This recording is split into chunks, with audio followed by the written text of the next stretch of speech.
నేను safe, సన్నిహితులకు phone చేసిన Maoist party అగ్రనేత బడే చొక్కారావు. ఎన్కౌంటర్ అనంతరం ఊహాగానాలకు తెర.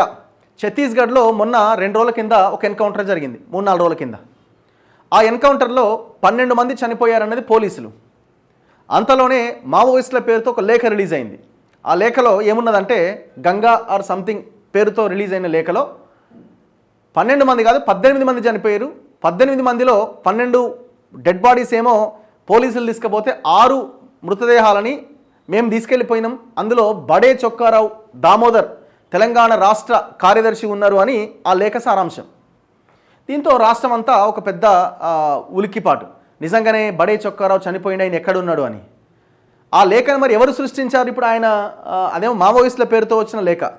పోలీసులే వాళ్ళని డిస్టర్బ్ చేయడానికి, అలజడి రేపడానికి క్రియేట్ చేశారా, వేరే ఎవరైనా క్రియేట్ చేశారన్నది తెలియాలి. అంటే ఇప్పుడు ఆ లేఖ ఫేక్ అన్నది అర్థమవుతున్నది.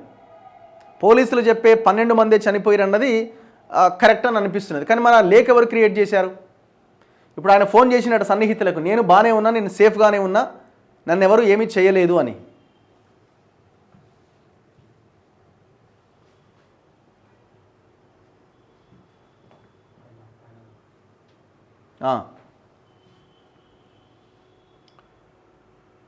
రాష్ట్ర మావోయిస్టు పార్టీ కార్యదర్శి బడే చొక్కారావు ప్రాణాలతోనే ఉన్నట్టుగా తెలిసింది. ఈ నెల 16వ తేదీన బీజాపూర్ జిల్లా ఊసూర్ పోలీస్ స్టేషన్ పరిధిలో జరిగిన ఎన్కౌంటర్లో బడే చొక్కారావు అలియాస్ దామోదర్ సైతం మరణించినట్టుగా Maoist south Bastar division committee కార్యదర్శి గంగా పేరుతో ఒక లేఖ విడుదలైంది. అయితే రాష్ట్ర కార్యదర్శి అయిన దామోదర్ ఎన్కౌంటర్లో మరణిస్తే తప్పనిసరిగా కేంద్ర కమిటీ స్పందిస్తుంది. కానీ ఇంతవరకు మావోయిస్టు కేంద్ర కమిటీ చొక్కారావు మృతిపైన పెదవి విప్పలే.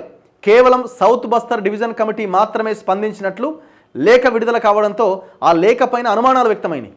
ఈ నేపథ్యంలో సోమవారం బడే చొక్కారావు మావోయిస్టు పార్టీకి చెందిన కొందరు సన్నిహితులతో నేరుగా ఫోన్లో మాట్లాడిండట. దీంతో ఆయన ప్రాణాలతోనే ఉన్నారని స్పష్టమైంది. ఇదే విషయంపైన మావోయిస్టు కేంద్ర కమిటీ లేఖ విడుదల చేసే అవకాశం ఉందని సమాచారం. అలాగే 18వ తేదీన గంగ పేరుతో విడుదలైన లేఖపైన కూడా రాష్ట్ర కమిటీ స్పందించే అవకాశం ఉందట. మరి ఇది ఎవరు రిలీజ్ చేసిరు? ఆయన అయితే సేఫ్గానే ఉన్నాడట.